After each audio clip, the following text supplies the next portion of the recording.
It's time for Johnny and the Professor. Common sense in senseless times. Let's start with the fact that Washington Democrats made up their minds to impeach President Trump just before he was even inaugurated. Here's a reporter in April of 2016. Donald Trump isn't even the Republican nominee yet, but impeachment is already on the lips of pundits, newspaper editorials, constitutional scholars, and even a few members of Congress. On Inauguration Day, 2017, the headline in the Washington Post, "The campaign to impeach President Trump has begun." That was day one. In April 2017, 3 months into the presidency, a senior House Democrat said, "I'm going to fight every day until he's impeached." That was 3 months into the administration. In December 2017, 2 years ago, Congressman Jerry Nadler was openly campaigning to be the ranking member on the House Judiciary Committee, specifically because he was an expert on impeachment. That's Nadler's campaign to be the top Democrat on judiciary. This week wasn't even the first time House Democrats have introduced articles of impeachment.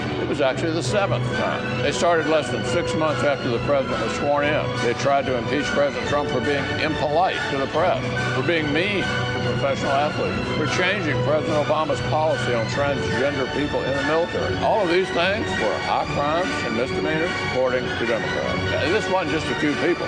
Scores of Democrats voted to move forward with impeachment on 3 of those prior occasions. So let's be clear. The House's vote yesterday was not some neutral judgment that Democrats came to with great reluctance. It was the predetermined end of a partisan crusade that began before President Trump was even nominated, let alone sworn in. Johnny and the Professor. And another exciting episode of Johnny and the Professor. Common sense for senseless times. Where we talk politics, pop culture, and peaches. Peaches. Well, peaches for impeachment. Oh, impeachment. I thought we were... Impeaches. Impeaches. Well, the big news, of course, today is that Nancy Pelosi sent over the orders of impeachment to the Senate. And what took so long? I thought they were in a hurry because he's such a danger to the country. That's what we were told. She defended it. She had made a statement that I thought was fascinating because she said that it was in the time that they were waiting, new evidence, more evidence has come to light. But you sent over an impeachment is like an indictment. You know, you're sending over to a grand jury, the equivalent of it, over to a trial. You know, you've already should have the charges that you're putting forth. The Senate does not have to listen to anything other than the 2 charges they put in. And didn't they already have their witnesses? But now they want more? They want more witnesses, which is really strange. They had the power to subpoena witnesses also. But the president has a right, those who are closely related to his administration, he has what's considered executive privilege. Remember, he's a co-equal to the House and Senate combined. So he can say, I'm not going to allow this person to come and testify with you, or only testify under very small circumstances. If he's innocent, why would he do that? Well, because maybe we're talking about a trade deal that's supposed to be secret with another nation because they don't want it to be known about it, because that way their leaders won't get assassinated. Say Iran would come to mind, or something like that. There are plenty of reasons you could have confidence. Also, any world leader, when they speak to another world leader, they want to have some level of confidence that it's going to be kept discreet. Right. It's not going to be released. It's like they say, Ukrainian president says that Vladimir Putin is a transsexual, and that's going to be, if that president leaks that immediately, then it's going to be all over the news. And the Democrats like to leak. Oh, yeah. They obviously need to be wearing Depends rather than their conventional underwear, because all they do is leak and leak and leak, apparently. That's an old person's joke, so anyway. But yeah, I thought that was fascinating. Wow, we have more evidence. Yeah, but you only have 2 charges, and your charges aren't crimes. The funny part about that, before I get off topic, was they also have started to choose their managers, which are the equivalent of the lawyers that go over and put forth the case for the House of Representatives. And it's Jerry Nadler, or good old Nadless Nadler. Right. And it's Adam Shifty Shift. And there is significant evidence of collusion. There is ample evidence, and indeed there is, of collusion of people in the Trump campaign with the Russians. I think there's plenty of evidence of collusion or conspiracy. And then it's 5 background characters that no one knows unless they're in their districts. I mean, there's some Texas, there's one from, the east somewhere there. I read their names over, did not know any of them. would have to do research to tell you who they are. But apparently they all have some legal backgrounds. Right. I mean, one was is former military. One actually apparently was involved. It must tell how long she's been in the House of Representatives. She was somewhat involved in 3 impeachments now. Wow. Which means she had to go back to Nixon's time. So I mean, you're an old fart is what first thing that crossed my mind. So they've sent over their managers. They're getting ready for this, and we'll have to see what ends up coming out of it. The really sad part about this is that this is not being done to have anything to do other than to put a stain on Donald Trump's presidency. I mean, you can make the same argument about the Clinton presidency, but the stain we all remember from the Clinton presidency was on Monica Lewinsky's dress. Ooh. I don't know if we can get that. But he lied too, right? He did lie. He lied in front of a grand jury because he was asked about sexual relations with them and with various women, and he said no, no, no, no, and the answer is yes, yes, yes, yes. Right. He had power. He abused his power. I still wouldn't have impeached him because I didn't think that those crimes had anything to do with the office of the presidency directly. Right. Those people should have civil sued him when he left office, or if there were criminal charges, then the criminal charges should have been brought against him. Right. None of which were. I mean, he was impeached, and Clinton's still walking around. I guess he has his walker to chase him now, maybe, but he's still chasing skirts, right? As far as I know. And going to Epstein Island. Well, he's not doing that anymore. Not anymore. He, like I said, he was Epstein's buddy, but not anymore. Bill Clinton took repeated trips on the Lolita Express, the private passenger jet owned by billionaire pedophile Jeffrey Epstein. Additional accusations against Epstein run far deeper. His address book became a subject of interest, and it included Donald Trump's contact information. Other names in the book include Stephen Hawking, Kevin Spacey, Barbara Walters, Alec Baldwin, Sir Richard Branson, former Israeli Prime Minister Ehud Barak, Elizabeth Hurley, John Cleese, Minnie Driver, Dustin Hoffman, Bobby Kennedy Jr., Senator Edward Kennedy, Henry Kissinger, Maria Shriver, Rupert Murdoch, and many, many more. Yeah, the problem I have with this is that they're trying to set a criteria that says if you're a president in the United States and you're the opposite party of the people who control Congress, we will just impeach you if you don't do what you want. We want us to do. And there were important reasons why every previous House of Representatives in American history restrained itself from crossing this Rubicon. The framers of our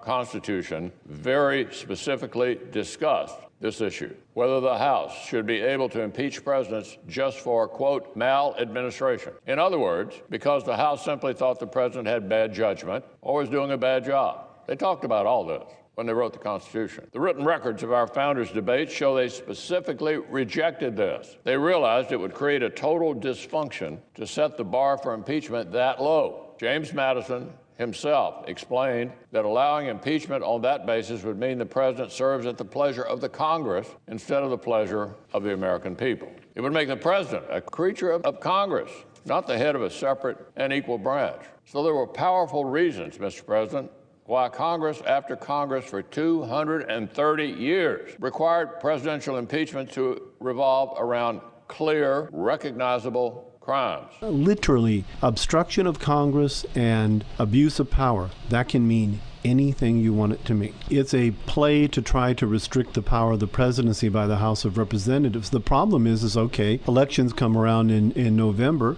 and let's just say for the sake of fantasy, Bernie Sanders is elected president, okay, because that's in the realm of fantasy, I think, and the House becomes Republican. So they just immediately move to have Sanders impeached? Abuse of power? Yeah, but I'm sure he'll do something. I mean, considering he's already talking in his presidency that he's not going to be set down and making deals with Mitch and all that. He just wants to get the American people behind him, like a nice communist dictator. Yeah, you're welcome to the Politburo, comrade. And he did honeymoon in the Soviet Union and thought it was wonderful. Ask Solzhenitsyn. So why is that okay? But then if Donald Trump says, hey, maybe we should try to get along with Russia, then all of a sudden he's working for Russia. Russia's bankrolling him. Putin has dirt on him. He owes money to Russian companies.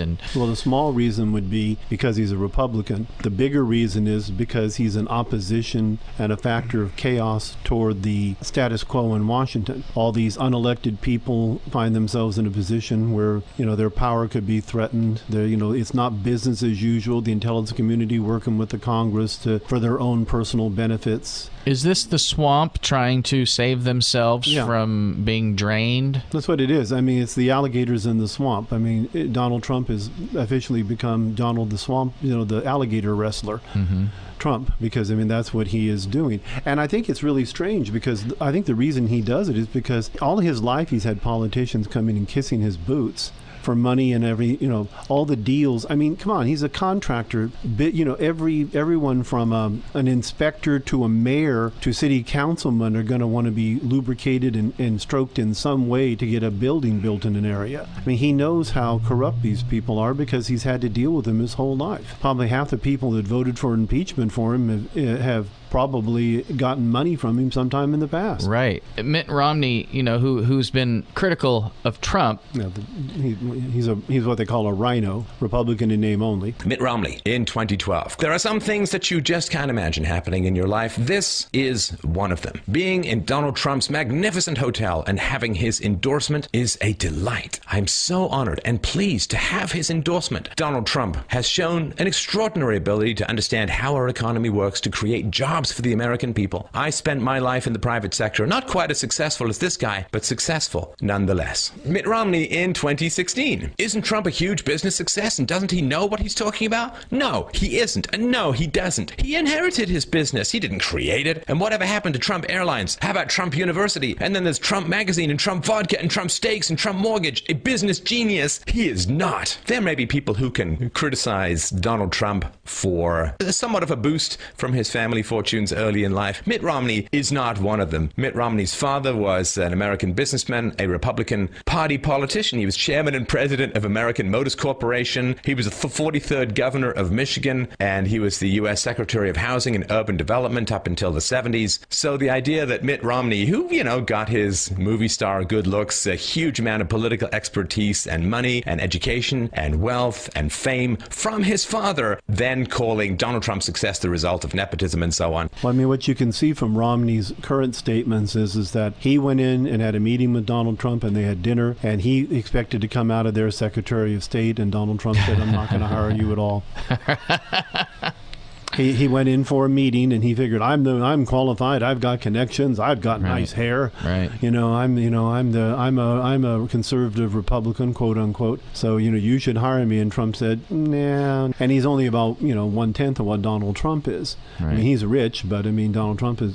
Though apparently, from what I've been reading on that, I was looking at one of the financial resources I look at sometimes, and Trump's businesses since he's been president have probably lost about $1 billion. Because he's a horrible businessman, and he's stupid, and he's dumb, and he's a joke and stuff. Not currently running his businesses. It's just because he's the president. There's a lot of things you can't do. His children are running. They're holding their own, but some of his holdings and stuff, because Trump is so hated by the left. It's not surprising he'd lose money. He's not able to make the kind of deals a businessman can make because he's president of the United States. When Donald Trump took office, I thought of him as a normal kind of semi-corrupt businessman, and he may still be that. But I think the presidency actually is making him a better man. Think so? Well, there are a lot of presidents people that's happened to. They got into the office and they were kind of sleazy, and then the weight of that office made them into better men because they had to suddenly take it seriously. It's a big deal when someone walks up to you and said, "By the way, Mr. President, we currently have a situation that if we're not careful, we'll end up with nuclear war with the Russians." Right. John Kennedy is a good example of this. He was a rich boy.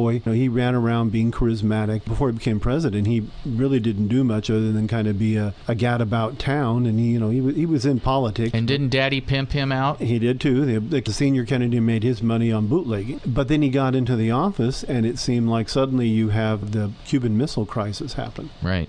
And I'm sorry, you got to get serious at that point, because if you go back and look at the Cuban Missile Crisis and give a little history here, they were going to attack Cuba on Saturday. They had a meeting on Saturday, and it was late, and the president said, "Listen, I'm tired. Come back in the morning, we'll discuss it again, and I'll order the attack on Sunday." Everyone went home, see your family, get some rest. He sent his brother, Robert, to the Russian embassy and told them how the level of which things were going. Let the embassy know that the situation had came to the point that their violence is going to happen and that you need to make a decision. Khrushchev backed off and opened up for negotiations and started taking the missiles out that they were doing. This is what we didn't realize. There were already tactical nukes in Cuba. Had we attacked Cuba on that Saturday night, Castro's people would have used tactical nukes against our forces, and we'd have been in a nuclear war with the Soviet Union. I mean, so literally, if you live through that, it's going to make you a better human being.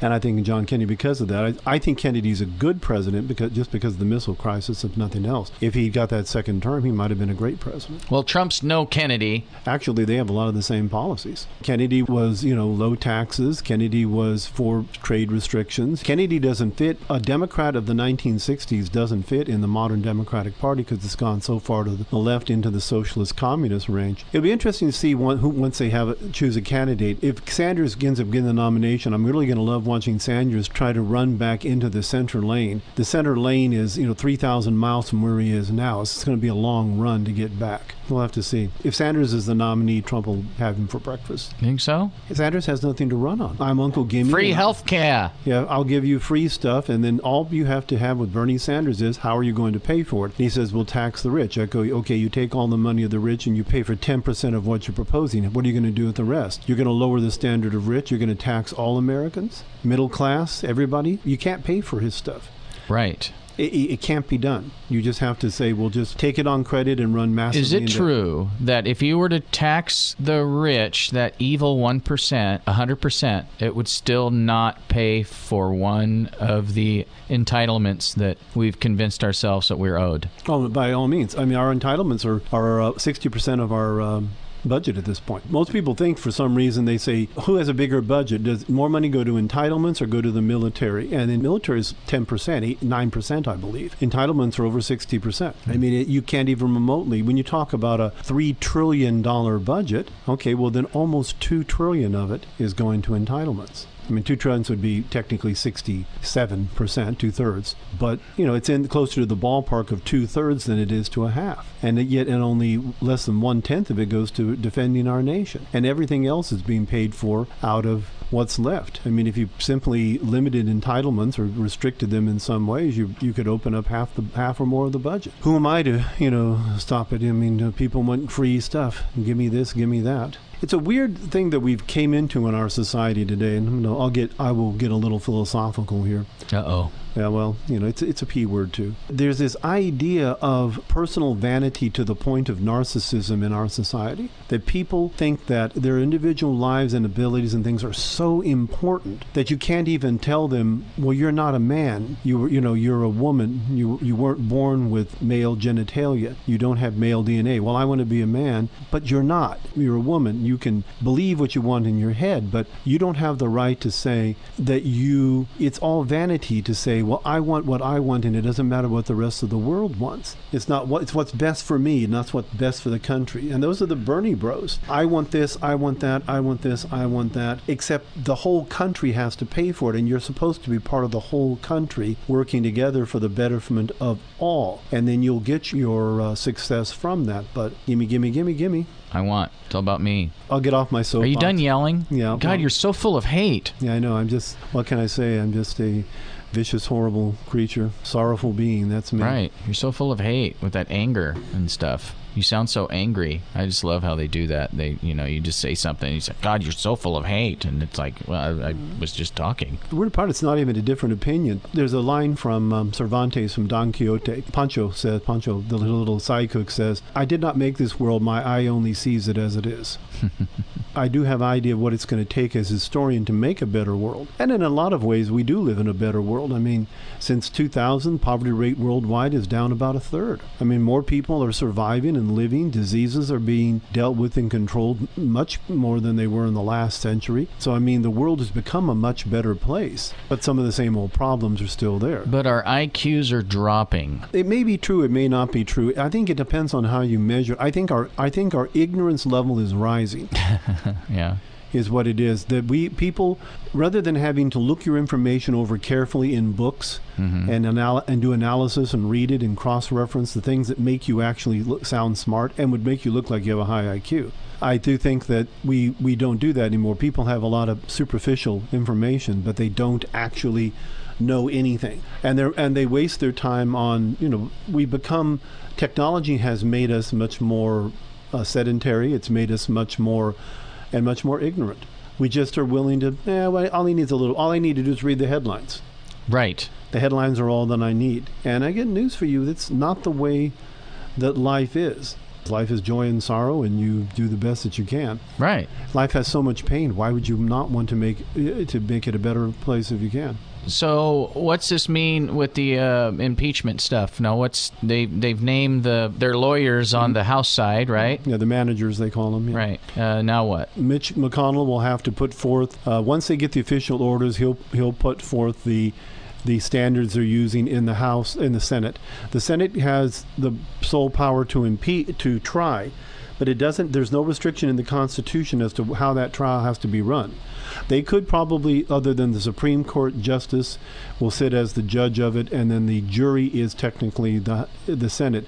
But they're weird jurors, because they're jurors who, say, for example, could put forth motions and things like that. He was going to just simply use the Clinton model, which worked then, but they for some reason don't like that, because it had to have been voted in the Clinton model whether they'd have it was voted that they would have witnesses. They weren't immediately assumed, so they'll have to do a vote on whether they want to have witnesses. So what I don't understand about all this is every witness in this is either, a professor saying, well, we feel he's doing this. They don't have any first-hand knowledge or evidence of anything other than... You really have no testimony today that ties President Trump to a scheme to withhold aid from Ukraine in exchange for these investigations.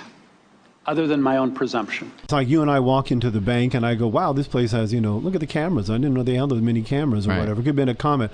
He was casing the joint out. Coming up, we're going to talk pop culture, right?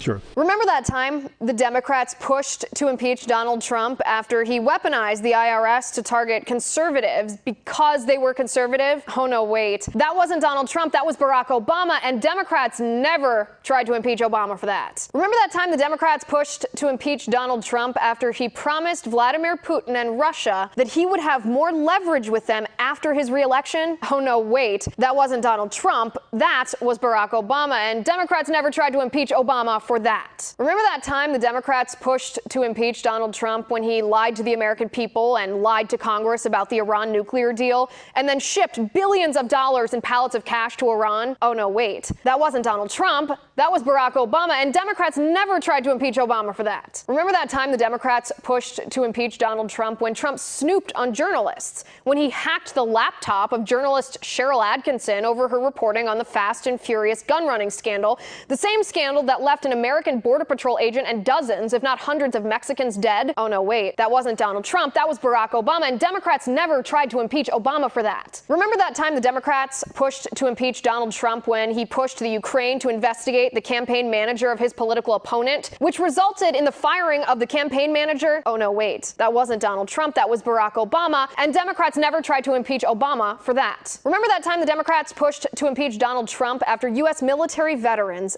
died on secret wait lists at corrupt VA health centers presided over by the administration? Oh, no, wait. That wasn't Donald Trump. That was Barack Obama, and Democrats never tried to impeach Obama for that. Remember that time Democrats pushed to impeach Donald Trump after high-ranking officials in his administration tried to meddle in a presidential election to, quote, damage the electoral chances of the candidate they didn't like, used a foreign intelligence officer and a dossier of opposition research sourced from the Russian government to try to damage the candidate, spied on his campaign in an effort to prevent him from taking office? Oh, no, wait. That wasn't Donald Trump. That was Barack Obama who did that, and Democrats never tried to impeach Obama for that. In other words, the Democrats are ridiculous hypocrites who want to impeach President Trump because the Washington Post, a paper with a history of anti-Trump lies, published a vague allegation from an unnamed whistleblower that Trump did something bad on a phone call with a foreign leader. We don't know who the whistleblower is. We do know the whistleblower wasn't listening to the phone call himself. He just heard a water cooler rumor and decided to tattle. I have never met a more insecure political party in all my life. Can't win elections because their policies are so terrible, they try to impeach Trump morning, noon, and night instead. Ridiculous. You're listening to Johnny and the Professor. Politics. This is actually what makes this whole thing so comical. Pop culture. This is something that they're going to be prioritizing, and that is diversity. Now, this is stupid. Common sense in senseless times. This is Johnny and the Professor. Common sense in senseless times. Special counsel did not find that the Trump campaign or anyone associated conspired with Russians, even though they were given multiple chances to do so. They chose not to do so. Yet you pronounced to the whole world 2 days before this letter, we know they did. All I'm asking is Bob Mueller wrong? And you're the head of the Constitutional Society, so I want to know what your thoughts are. Much public evidence that there were contacts between many Russians, and not just the Russian government, but private people who were very close to the Russian if I could, government with the Trump administration, the Trump campaign. But that's not what you said. You said the question isn't whether members of the Trump campaign conspired with Russia. We know they did. So you're not talking about contacts. People can contact folks all the time. So contacts is a lot different than conspiring. You said 2 days before this letter from the Attorney General, we know they conspired. And Bob Mueller said, no, they didn't. Very clearly, very often, and he even emphatically said they were given multiple chances to conspire, and they didn't go for it. That is completely opposite of what you said 2 days before. And all I'm asking is, are you calling Bob Mueller a liar? No, I'm not. But I do think that this Congress needs to look and see what that evidence was. That raises one last question, if I could, Mr. Chairman. Are you going to take back your statement? Contact the show at jpshowfm@gmail.com. Well, it's Johnny and the Professor, where we talk politics, pop culture, and was it Peaches? It was Peaches last time, but now it's pop culture mostly. Right. So they are working on already. They're still filming the second season of The Mandalorian. Yes. Oh boy, a lot of people are up in arms about. Well, they're always up in arms about something. There's people who want to be outraged and offended will always find a reason to be outraged and offended. Did you hear about the dude that used a 3D printer to make his own stormtrooper costume that was bulletproof? Yeah. No, I didn't hear that. Bulletproof. His own Imperial Stormtrooper costume. And I've noticed people aren't buying the First Order Stormtroopers, or they're not making the First Order or anything from the sequel, like the Kylo Rens and things. I think the people are kind of trying to forget those three movies is what they're doing. Totally. Unfortunately. I mean, it's a shame, because like I said, Star Wars has 6 movies, three that are decent, and 3 that are okay, and 3 that are best forgotten, and that's a shame. They keep trying to make excuses or release other info about the rise of Skywalker. Actually, I think if it weren't for this Mando series, I think it'd be done. I mean, Rogue One was decent, but it's over, right? And it connects directly into the 3 good movies.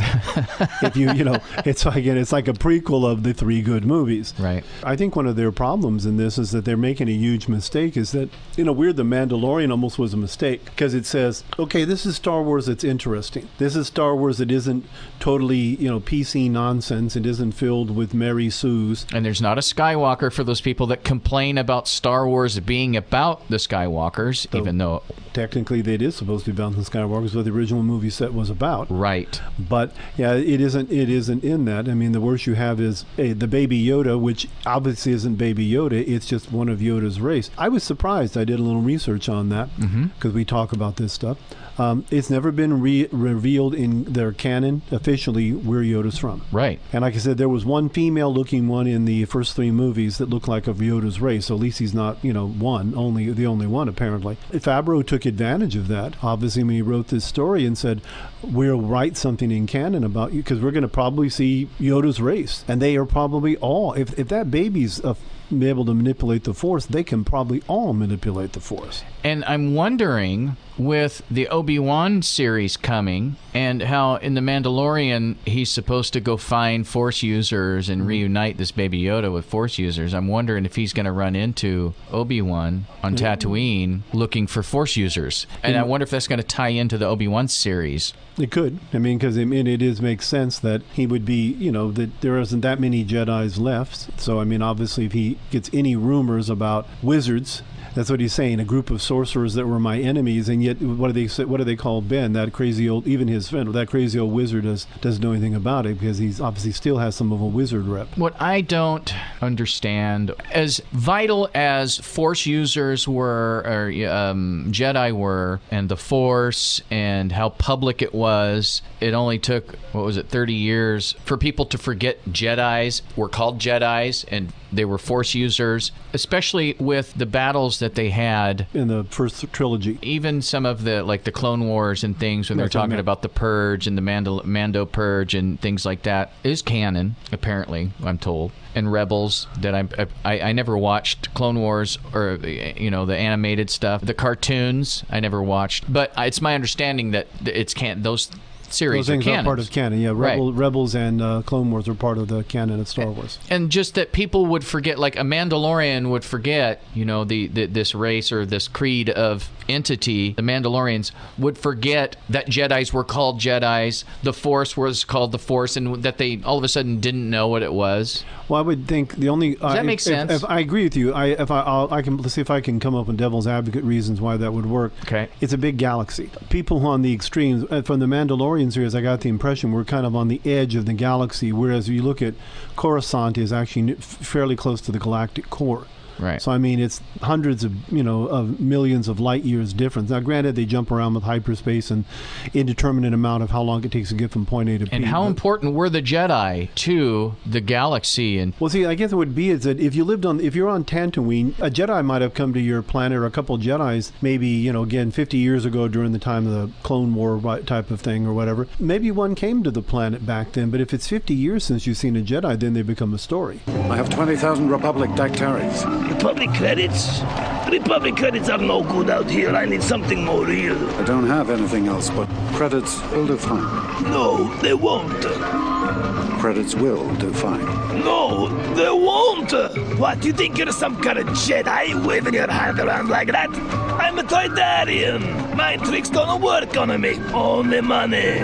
Again, depending. But I think it was only 30, wasn't it? Ben was 30. Yeah, it would be from the first to the second, from the Clone War to the New Hope. It'd be 30 years. But I think the idea would be also the Empire would have done probably everything it could to suppress that information. Yeah, that's a good point. So I mean, it's like if in communist Russia, as Bernie Sanders could tell you, in communist Russia, if they want to suppress the knowledge, they can suppress the information. That might be a possibility. What about communist China? Oh, communist China is even better at it. Yeah, but they're our friends, right? There are trade things. They've never been our friends. They're still communist China, and they're still the same people they were back in the 1950s. They're the same when Mao took power. They're still the same nation. They just put a better face on it now. They still want to conquer the world, and they still want to conquer it both militarily if necessary, but they figure they can do it financially now. Of course, today it was announced that Trump has established a full-fledged trade agreement with China that's going to be more restrictive. The details haven't come out yet, but they're onto what they call a phase 1 trade deal, I think. I was reading about it, though it's scarce into the information because until it's finally nailed down, they're not going to tell you. Right. But the whole thing of Donald Trump is he's of the opinion China needs to be shackled. It needs to be pushed down. We need to be the ones running the show, not them. But Biden doesn't say that. Biden says they're our pals and they just want the best for us. And Joe Biden is a corrupt politician who's used to getting money from foreign nations. Why would we think otherwise, Which would be worse, a corrupt businessman or a corrupt politician? I'll go, that's easy. A corrupt businessman is just greedy. A corrupt politician is evil because they're willing to exploit their power and abuse other people in the process of getting their wealth. And it generally means they don't have the ability to actually make money because that's why they're a corrupt politician. But hey, forever down the dark side they will go, back to Star Wars. Yeah, so that'd be my argument about it. And also the Mandalorian character was raised exclusively by a section of the Mandalorians. From what I understand, those Mandos that showed up on his world when he saved, they were part of what's called Death Watch. And Death Watch themselves were a faction of the Mandalorians who weren't going along with what the Mandalorians at that time went into a period of, according to their history from the animated stuff, they were at a period where they were trying to be peaceful. And the Death Watch said, screw that, we need to actually still be fighting, because there's plenty of, they realized the Empire and stuff were problems coming, and all the things that were coming, the Jedis were a problem, because there's still, people trying to take away their freedoms one way or the other. And sounds familiar. Yeah, so they ended up being a fraction. So those were the ones that ended up saving him from the fact that all their armors were the same, and that's one of the things they've talked about in the canon stories, things that I've read on it. They were part of what was considered Death Watch. Okay. And they're also the one who, their leader was the one who had the Darksaber. Right. And in the canon, what happens, that Death Watch eventually gets taken over by Darth Maul. Darth Maul eventually ends up with the Darksaber. He defeats the leader and takes over Death Watch. Wow. It's part of actually from Star Wars, the Clone Wars series. Because Darth Maul apparently survives. He survived getting cut in half by Obi-Wan. Well, if the shock didn't kill him immediately, the lightsaber would have cauterized the wound. So he wouldn't have bled out. If someone put him on a life support immediately, in the Clone Wars and in the Star Wars Rebels, they have Maul in there, and he's cybernetic from the waist down. Right. And still a butt kicker. Though, to give a spoiler on that, they have the scene where he actually finally finds Obi-Wan Kenobi because he wants revenge on him, and he meets him on Tatooine. And this is, of course, again after the Rebels takes place after the Clone Wars, but right before New Hope. So it's like 20 years in the future, and their fight lasts 3 blows, and Kenobi kills him. Right. So I mean, the difference between a Jedi Knight and a Jedi Master. Difference between Yoda and Kenobi or whatever too. Right. I'm very looking forward to the Mandalorians. Like I said, I'd like to try to get see if we can get some of them for guests on the show. Hollywood people are hard to get a hold of, though. What else is going on in the wacky world? I don't know. Johnny, I'm trying to think as far as entertainment. I mean, we had the director for the Multiverse of Madness gone. Oh, the Doctor Strange one? They fired him? Scott Derrickson leaving as director. He says, I still love working at Marvel or working with Marvel. The movie Marvel wanted to make isn't the movie that he wanted to make, and because he was known that's how he got the job for doing the first one in the first place, was just his horror background. And they say that this one was supposed to be like the first Marvel horror movie, but apparently Feige didn't like the direction it was going, and so he's and Feige is out. Emperor, so yeah, he is the Emperor. So that is interesting. I'm not surprised though. I mean, I'm at the point now with Marvel movies, the only Marvel movie I want to see is the third Guardians in the Galaxy. Everything else I don't. Yeah. I will let other people see it that I respect their opinions of. Yeah. Or read sufficient reviews to try to get and I don't mean reviews of people, not reviews of film critics, because film critics don't know what they're talking about most of the time. Yeah, they're morons. Well, an interesting talking about pop culture. I'll give you a hypothesis here, Johnny. Is the movie industry done? I mean, did it have its heyday, say, in the 1930s and 40s, and it's been going downhill ever since? Because now we have movies are being made for critics more than they're being made for people. And if they're made for people, they're pure popcorn and cotton candy and fluff, which is a Marvel movie. You can enjoy that. It's the equivalent of riding a roller coaster. If you eat nothing but cotton candy and hot dogs, you eventually will die of malnutrition or be or die of heart disease, one of the two. Well, yeah. Depending on how much of it you eat. So I mean, is the film industry, is Hollywood pretty much done? Are the streaming services and other things going to kill it eventually? Maybe. Gervais did say, this should just be an award show for Netflix. Yeah. Here, you won everything. Of course, they didn't win anything, which was interesting. Right. It's the same sort of idea. You could make the argument about Netflix is they're kind of a for the masses, as long as the masses lean toward the left. Right. Because I know Netflix really puts. The Irishman and stuff like that. I mean, who cares? Who cares? I don't generally like. I personally don't like. If I want dramas, I can read the news for dramas. Right. I've had dramas in my life. I mean, real life. People live and die and all that. I accept it. I tend to like watching movies of things that I can't see in the real world. So in that way, I do like kind of escapist movies. I'm much more of a Lord of the Rings watching guy than Terms of Endearment or something kind of guy. But it doesn't change the fact. But the Marvel format and what we're seeing now from Disney and other places, they've become almost totally meaningless, and they're not creating anything new. They're just recycling old ideas. I don't watch live action Lion Kings and stuff. I have the Lion King animated. Why do I need to watch a crappier version of it? Right. With weird animals that have no facial expressions, so therefore you're like creeped out. Well, they have to woke it. They have to re-release it, woke. Well, I guess, but my part with I watched some clips and stuff from the Lion King is when you don't get any emotion because the animals' faces don't have emotion. And that isn't true, because if you watch the Chronicles of Narnia movie, Aslan is a lion, and they were able to convey that in his face. Yeah. But in the Lion King, they said, we're not going to do that because they look more like animals. Yeah, but animals look creepy when what that lion would be doing is when Simba jumps on the bird, he eats it. That's what he would have done. Yeah. Dad, you're gonna need to get a new Major Domo. I ate another one. I'm sorry. I just can't resist them. They're just so tasty. Because I'm a lion. Yeah. Let's go watch. Watch the Fresh Prince try to be Robin Williams as a genie and fail miserably. Why? Why am I doing this? Why are you torturing these poor actors to make them go out and make these movies that no one's going to care about in 10 years? Right. In 10 years, they're still going to watch the animated Aladdin and not the live action one.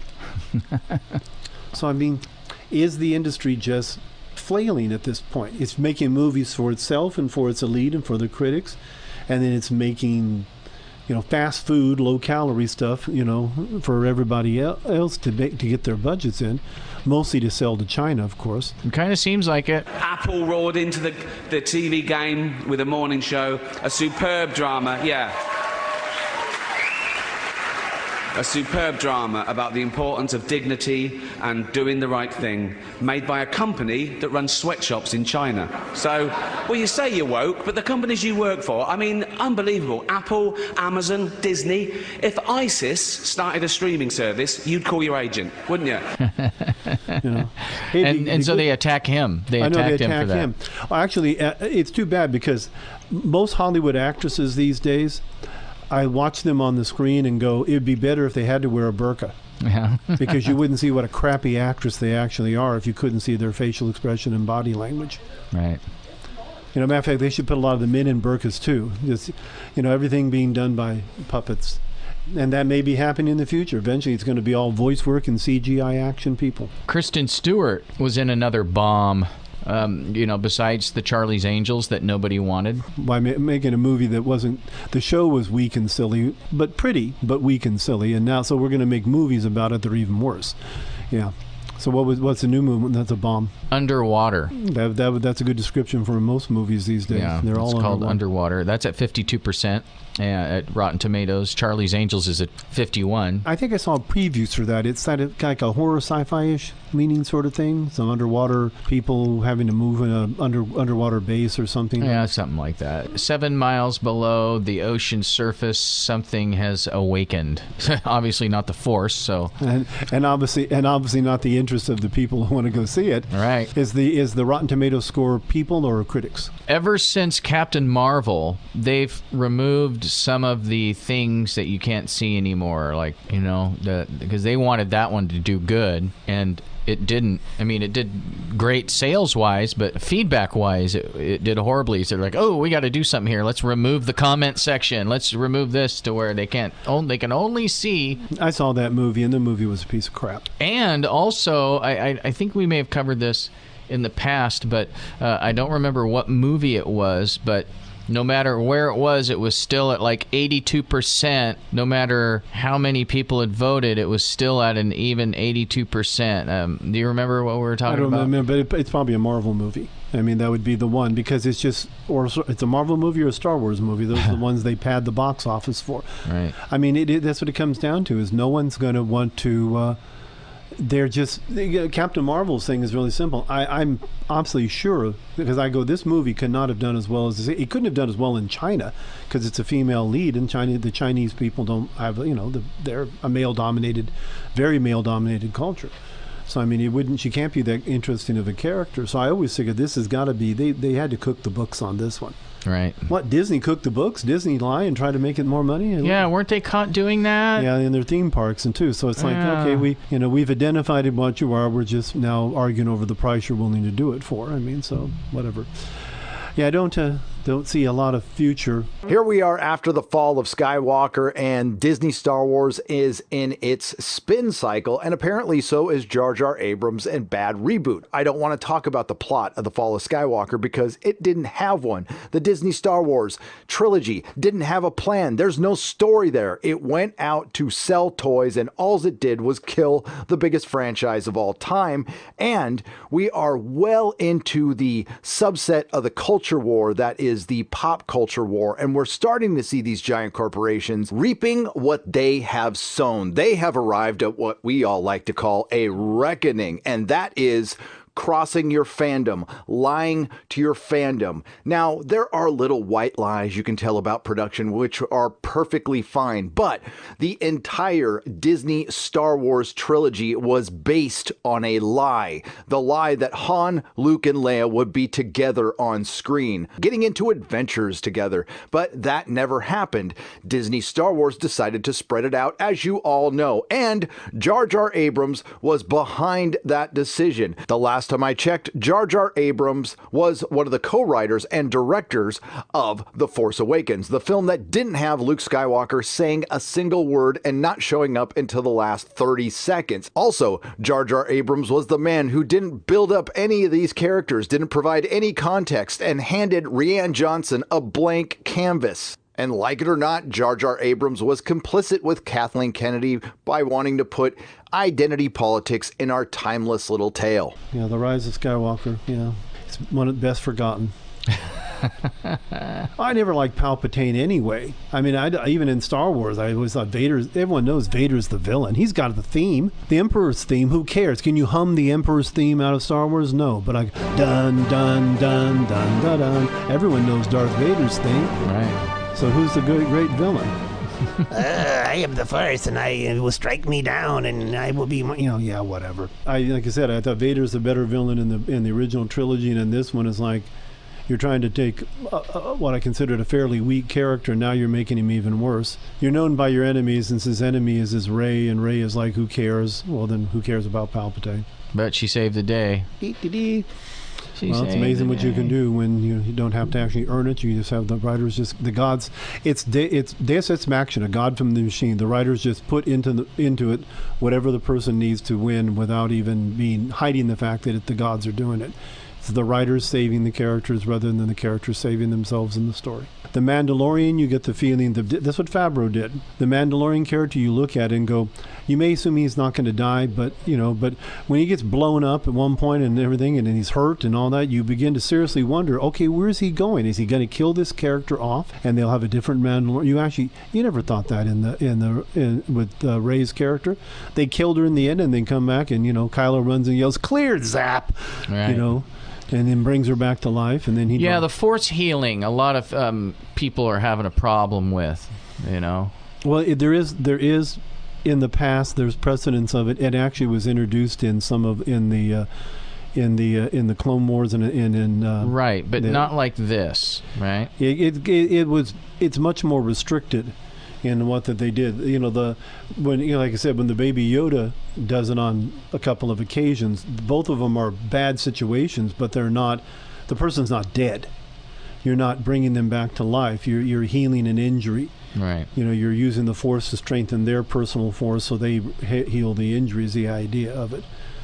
And again, that happened with Grief Karga. He was poisoned and injured, but the poison, but. And the little Yoda healed him, but then he also was weak afterwards. Every time he uses it, he can't almost do anything at all. Right.